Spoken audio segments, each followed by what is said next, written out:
우리는 세상을 사는 동안 때때로 뭔지 모를 막연한 두려움에 쌓일 때가 있습니다.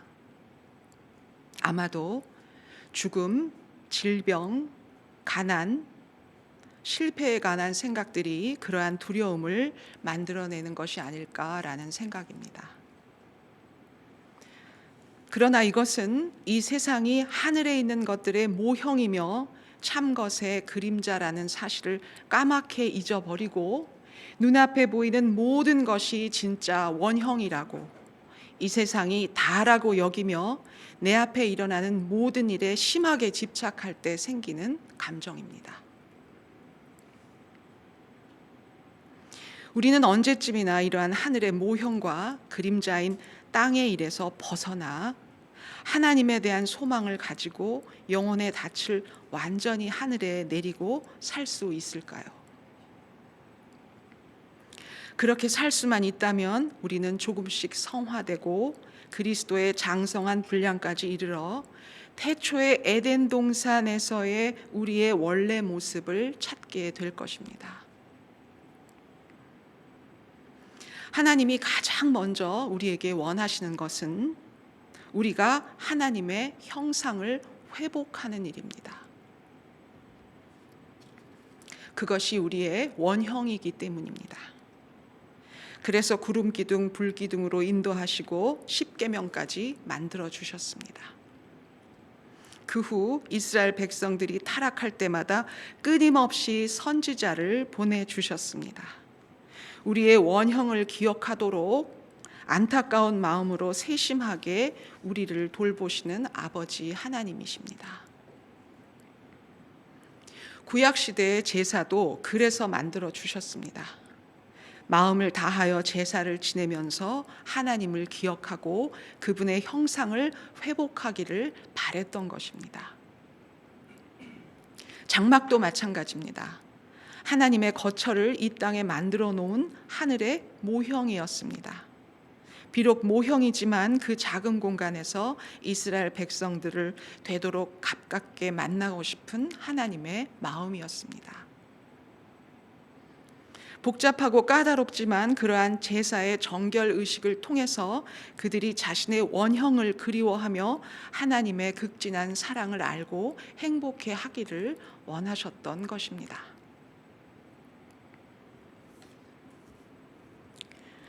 그러나 유대인들은 그러한 하나님의 깊은 마음을 깨닫지 못하고 하나님과의 친밀하고 온전한 관계보다는 지나친 선민의식과 기복적인 신앙으로 형식적인 율법에 매여서 참된 제사의 의미를 점점 왜곡시켜 나갔습니다. 이사야 1장 12절에서 13절 그리고 15절입니다. 너희가 내 앞에 보이러 오니 이것을 누가 너희에게 요구하였느냐? 내 마당만 밟을 뿐이니라. 헛된 재물을 다시 가져오지 말라. 분향은 내가 가증히 여기는 바요. 월삭과 안식일과 대회로 모이는 것도 그러하니 성회와 아울러 악을 행하는 것을 내가 견디지 못하겠노라. 너희가 손을 펼 때에 내가 내 눈을 너희에게서 가리고 너희가 많이 기도할지라도 내가 듣지 아니하리니 이는 너희의 손에 피가 가득함이라. 우리나라에 기독교가 들어온 지 100년이 넘도록 코로나 이전까지는 한 번도 중단되었던 적이 없었던 우리의 예배가 현재 많은 어려움을 겪고 있는 것을 보면서 우리도 그동안 주일마다 마당만 밟고 형식적인 예배를 드려왔던 것은 아닌지 깊이 생각해 보아야 할 것입니다. 짐승을 죽이고 제단에 피를 뿌리며 자신을 정결하게 하려고 애를 썼지만 이스라엘 백성들은 결국 그 모든 행위들이 자신들의 영혼의 죄를 용서해 주지 못한다는 것과 자신들의 양심을 온전하게 하지 못한다는 것을 알고 있었고 결국 제사장도 인간적인 한계를 드러내고 있었습니다. 그래서 히브리서 기자는 10장 11절에서 이렇게 말합니다. 제사장마다 매일 서서 섬기며 자주 같은 제사를 드리되 이 제사는 언제나 죄를 없게 하지 못하거니와. 9장 9절입니다. 이 장막은 현재까지의 비유니 이에 따라 드리는 예물과 제사는 섬기는 자를 그 양심상 온전하게 할 수 없나니. 구약시대의 성막과 제사로는 제사장이 인간인 이상 그 한계로 인해 양심을 온전케 할 수 없다는 것입니다. 예물과 제사는 외형적이고 육체의 예법일 뿐이어서 영적인 양심을 온전케 할 수는 없다는 것입니다. 양심의 헬라어 슈네이 대신은 하나님과의 전인적 관계를 의미하며 온전케에 해당하는 헬라어 텔레이오 사이는 몸뿐만 아니라 양심까지 죄의 오염으로부터 깨끗해지는 것을 의미하는데, 더 이상 구약시대의 제사로는 하나님과 온전한 관계를 회복할 수 없었습니다. 그래서 하나님과의 온전한 관계 회복을 위해 그리스도의 피의 희생과 언약이 성취되어야 했고, 이로 말미암아 비로소 우리의 영적인 양심은 온전하게 되고 예수님 안에서 자유함을 얻게 된 것입니다. 오늘 본문 23절에서 24절 말씀입니다. 그러므로 하늘에 있는 것들의 모형은 이런 것들로서 정결하게 할 필요가 있었으나 하늘에 있는 그것들은 이런 것들보다 더 좋은 제물로 할지니라. 그리스도께서는 참것의 그림자인 손으로 만든 성소에 들어가지 아니하시고 바로 그 하늘에 들어가사 이제 우리를 위하여 하나님 앞에 나타나시고. 히브리서 기자는 하늘에 있는 것들과 그 모형인 지상에 있는 것들을 비교하면서 그리스도의 피와 희생제물의 피를 대조시키고 있습니다. 장막을 통한 희생제사는 하늘에 있는 것들의 모형이었습니다. 이러한 모형들을 정결케 하기 위해서는 반드시 피 흘림이 필요했습니다. 희생제물의 피는 자기 희생적인 사랑의 표식으로 작용하면서 제사에서 매우 중요한 의미를 지니고 있었습니다. 그런데 가엾은 양과 염소가 피를 흘리고 흘려도 형식만 중요시한 율법으로서의 제사는 하나님의 마음을 아프게 하였습니다. 이스라엘 백성들은 희생제물을 이용하여 자신들의 두려움을 제거하고 형식적인 제사를 드렸을 뿐 하나님을 사랑하지도 않았고 하나님의 깊은 슬픔을 이해하려고도 하지 않았습니다. 하늘에 있는 것들의 모형인 지상에 있는 것들이 피로써 정결케 되었다 할지라도 그것은 외형적인 것에 불과했습니다. 희생제물의 피는 하나님의 자기 희생적인 사랑의 표현이었습니다. 레위기 17장 11절입니다. 육체의 생명은 피에 있음이라. 내가 이 피를 너희에게 주어 제단에 뿌려 너희의 생명을 위하여 속죄하게 하였으니 생명이 피에 있으므로 피가 죄를 속하느니라. 피는 곧 생명이며 그 생명은 하나님의 것이기 때문에 형식적인 제사로 무죄한 피를 흘리는 것은 곧 하나님의 것을 파괴하는 행위였습니다. 그러나 역설적으로 그 무죄한 피가 구원의 길이 되었습니다. 십자가 처형으로 예수님의 피가 드려졌습니다. 바울은 고린도후서 5장 21절에서 이렇게 말합니다. 하나님이 죄를 알지도 못하신 이를 우리를 대신하여 죄로 삼으신 것은 우리로 하여금 그 안에서 하나님의 의가 되게 하려 하심이라. 하나님은 우리가 전혀 예상하지 못한 방식으로 우리의 생명을 구원하셨습니다. 그러므로 하늘에 있는 그것들, 이것은 하늘 성소에 들어갈 우리 그리스도인들을 말합니다. 우리 그리스도인들은 더 좋은 제물, 즉 예수님을 통해서 영적이고 내적인 양심의 정결을 이루게 된 것입니다. 이러한 정결을 이루어야 하는 이유는 우리 그리스도인들은 하나님이 거하시는 전이기 때문입니다. 에베소서 2장 22절입니다. 너희도 성령 안에서 하나님이 거하실 초소가 되기 위하여 그리스도 예수 안에서 함께 지어져 가느니라. 예수님은 직접 제사장이 되셔서 우리를 제사장적 팔로 안으셔서 당신이 계신 높은 곳에 올려주셨습니다. 우리가 살면서 겪는 땅의 일들은 전부 하늘에 있는 것들의 모형입니다. 그러므로 하나님이 거하시는 초소가 되기 위해서 모형에 집착해서는 안 될 것입니다. 이것이 우리 신앙의 가장 중요한 출발점입니다. 그래야만 성령에 힘입어 예수님 안에서 계속 정결하게 되어질 것입니다. 대제사장이신 그리스도께서 자신의 피를 통해 들어가신 곳은 지상의 성소가 아니라 지상 성소의 실체인 하늘 성소로 직접 들어가셨습니다. 하늘 성소의 실체이신 그리스도가 모형인 지상의 성소에 들어가실 필요는 없었던 것입니다. 그리스도께서는 이미 십자가상에서 자신을 제물로 하나님께 드렸기 때문에 하나님 앞에서 죄인인 우리들을 위해 중보하시기 위하여 하늘 성소로 직접 들어가셔서 최상의 대제사장이 되신 것입니다.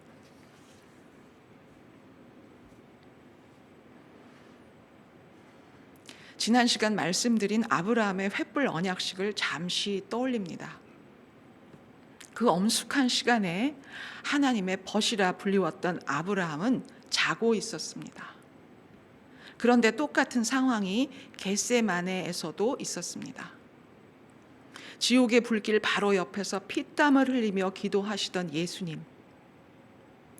그 옆에서 제자들은 아브라함처럼 잠들어 있었습니다. 마태복음 26장 40절입니다. 제자들에게 오사 그 자는 것을 보시고 너희가 나와 함께 한 시간도 이렇게 깨어 있을 수 없더냐. 마치 죽은 자와도 같이 단 한순간도 깨어 있을 수 없는 그들처럼 무력한 우리들도 주님께 해드릴 수 있는 것이 하나도 없음을 압니다.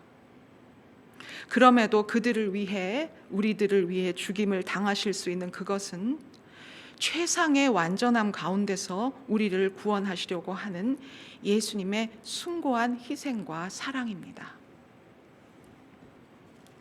25절에서 26절입니다. 대제사장이 해마다 다른 것의 피로써 성소에 들어가는 것 같이 자주 자기를 드리려고 아니하실지니 그리하면 그가 세상을 창조한 때부터 자주 고난을 받았어야 할 것이로되 이제 자기를 단번에 제물로 드려 죄를 없이 하시려고 세상 끝에 나타나셨느니라. 구약의 대제사장들은 1년에 한 번씩 속죄일에 자신과 이스라엘 백성 전체 죄를 속죄하기 위해 희생제물의 피를 가지고 지성소에 들어갔습니다. 이러한 속죄 행위는 매년 반복되었습니다. 그러나 죄가 없으신 그리스도의 희생은 영원한 효력을 갖고 있기 때문에 반복해서 드릴 필요가 없다는 말입니다. 만일 그리스도께서 옛 언약의 대제사장처럼 자주 자신을 드렸다면 여러 번 죽임을 당하셔야 했을 것입니다. 그러나 그리스도께서는 역사의 절정에 나타나셔서 단번에 자신을 희생 제물로 드림으로 죄를 완전히 제거하셨음을 나타냅니다. 세상 끝에 나타나셨느니라. 이 구절은 예수 그리스도의 초림을 나타냅니다. 그리스도의 십자가, 그때부터 인류의 마지막 때가 시작된 것입니다. 그래서 세상 끝의 의미는 말세의 시작을 의미하는 것입니다. 말세는 앞으로 다가오는 것이 아니고 예수님 오신 그날부터 말세가 시작되었고 그날부터 재림까지 그 사이 마지막 때를 현재 우리가 살고 있는 것입니다. 예수님이 오시면서 종말은 이미 시작되었다는 말입니다. 그러므로 2000년이 훌쩍 지났어도 그 당시 유대인 그리스도인들과 똑같이 우리는 예수님의 재림을 기다리며 마지막 때를 살고 있는 것입니다.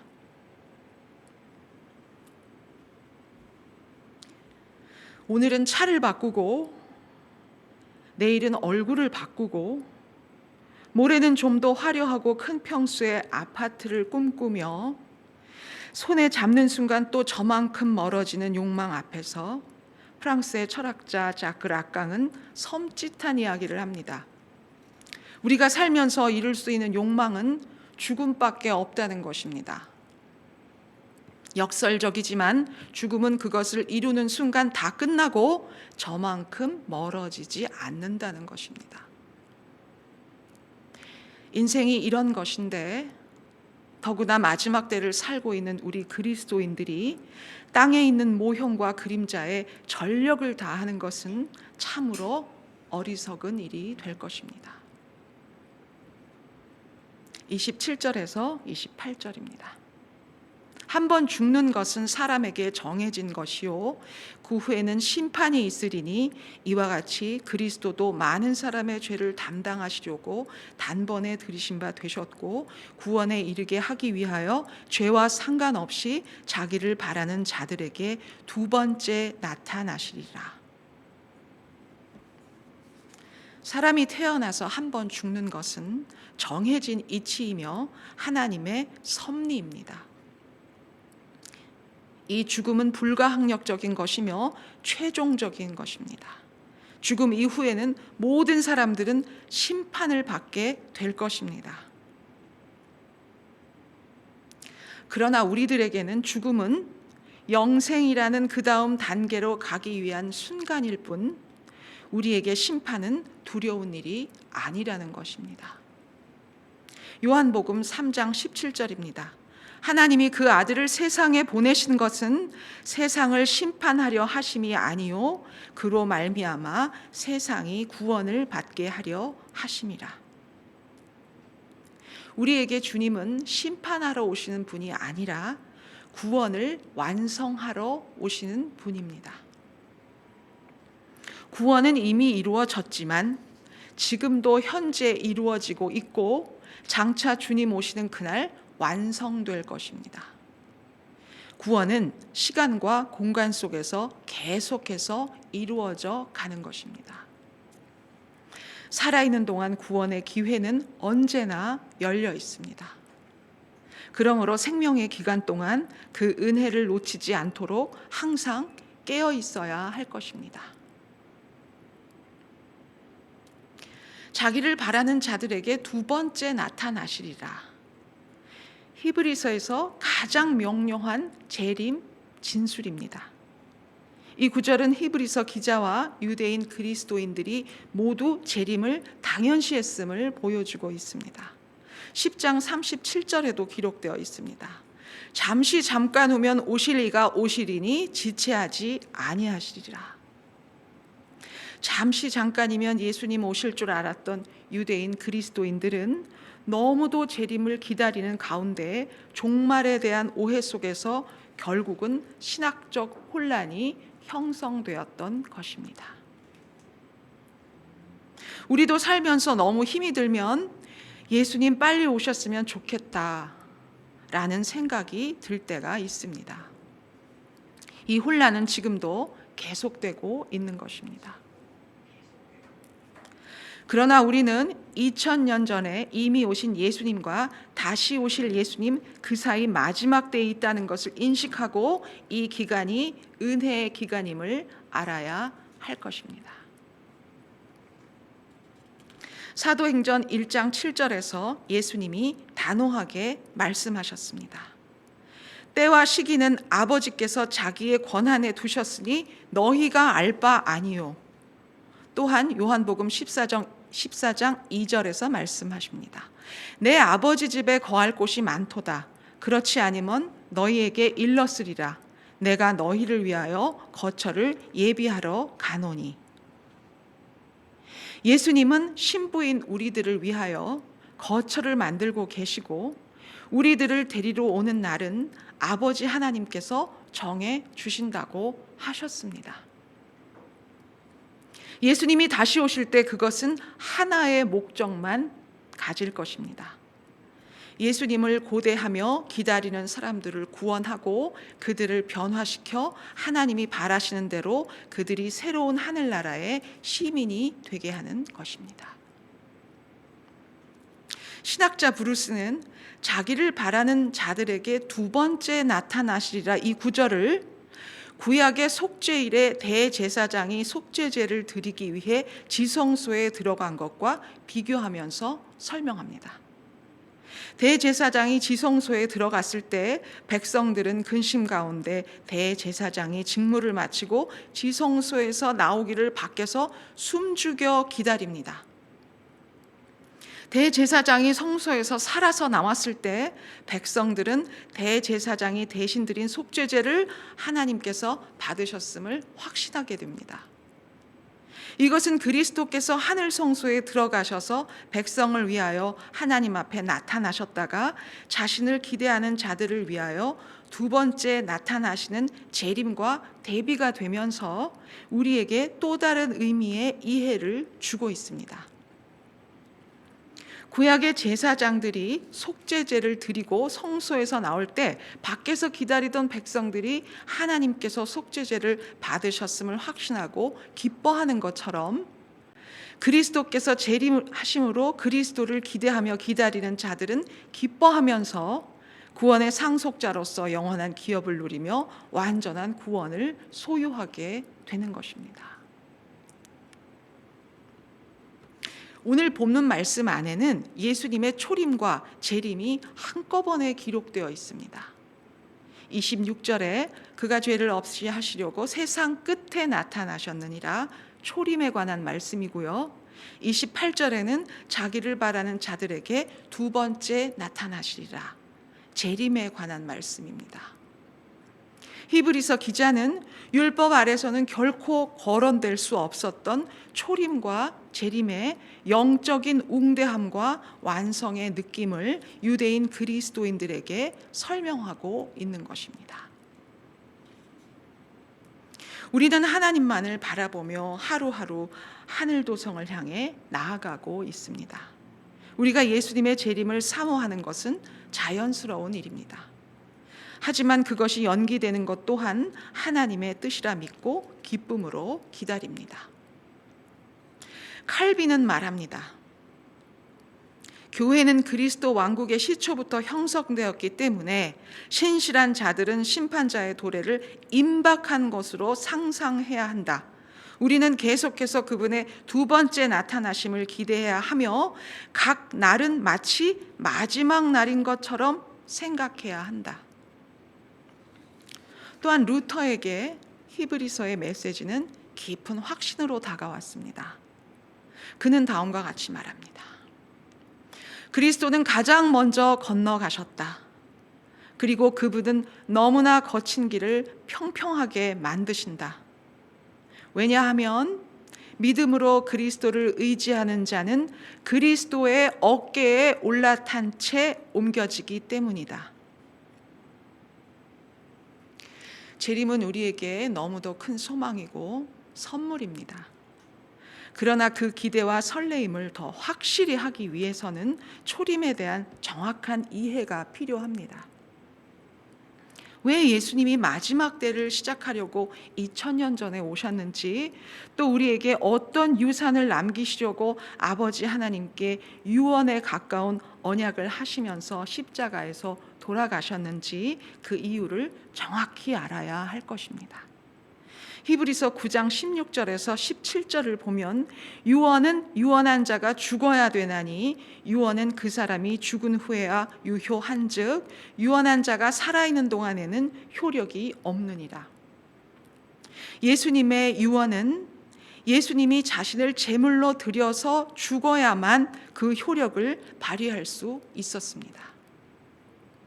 그것이 하나님과 오래전부터 하신 약속이었고 하나님은 예수님의 유언을 집행하기로 하신 것입니다. 유언은 어떤 것이고 우리에게 주신 유산은 무엇인지 정확히 알고 있으면 마지막 때를 살고 있는 이 시간들이 우리에게는 더욱 은총이 될 것입니다. 또한 처소를 마련하고 우리를 데리러 오시는 신랑 예수님을 설레임으로 기다릴 수 있는 것입니다. 그렇다면 예수님이 죽기 전에 하나님께 하신 약속의 유언은 무엇입니까? 그것은 우리들을 예수님과 똑같은 하나님의 자녀로 삼아주시고 예수님이 받을 유산을 우리들에게도 나누어 달라고 하는 것입니다. 로마서 8장 17절입니다. 자녀이면 또한 상속자 곧 하나님의 상속자요 그리스도와 함께한 상속자니. 하나님과 영적 가족 관계가 된 우리는 이제 하나님께서 주시는 유산을 받을 수 있는 상속자가 되었습니다. 그렇다면 우리가 받게 될 유산은 무엇일까요? 미국의 존 메가더 목사는 신자의 유산이라는 그의 책에서 우리는 하나님과 그리스도와 성령과 영원한 구원과 하나님의 나라를 유산으로 상속받을 것입니다 라고 말하고 있습니다. 누가복음 8장 10절에는 하나님의 나라에 대한 예수님의 말씀이 있습니다. 하나님 나라의 비밀을 아는 것이 너희에게는 허락되었으나 다른 사람에게는 비유로 하나니 이는 그들로 보아도 보지 못하고 들어도 깨닫지 못하게 하려 함이라. 베드로전서 1장 4절은 우리가 유산으로 받게 될 하나님 나라에 대해서 구체적으로 설명하고 있습니다. 썩지 않고 더럽지 않고 쇠하지 아니하는 유업을 잊게 하시니 곧 너희를 위하여 하늘에 간직하신 것이라. 하나님의 약속으로 우리가 상속받게 될 하나님의 나라는 영원히 썩지 않고 영원히 더럽혀지지도 않으며 영원히 사라지지도 않는다고 말하고 있습니다. 그 약속을 우리가 어떻게 믿을 수 있습니까? 성령께서 보증하십니다. 에베소서 1장 14절에는 성령이 우리 기업의 보증이 되셨다고 말하고 있습니다. 보증이라고 번역된 헬라어 아라보는 보증금, 청약금을 나타내는데 약혼 반지를 가리키는 말로도 사용되었습니다. 우리 안에 내주하고 있는 성령은 우리가 받게 될 하나님 나라, 영원한 기업의 확실한 보증금이고 약혼 반지인 것입니다. 그 영원한 하나님의 나라에 살면서 우리가 받게 될 하나님의 사랑과 위로가 요한계시록 21장 4절에 나와 있습니다. 모든 눈물을 그 눈에서 닦아주시니 다시는 사망이 없고 애통하는 것이나 곡하는 것이나 아픈 것이 다시 있지 아니하리니 처음 것들이 다 지나갔음이러라. 이제 예수님이 우리를 데리러 오실 것입니다. 오래전 그 엄청난 값을 주고 산 신부가 바로 우리들입니다. 기도하겠습니다.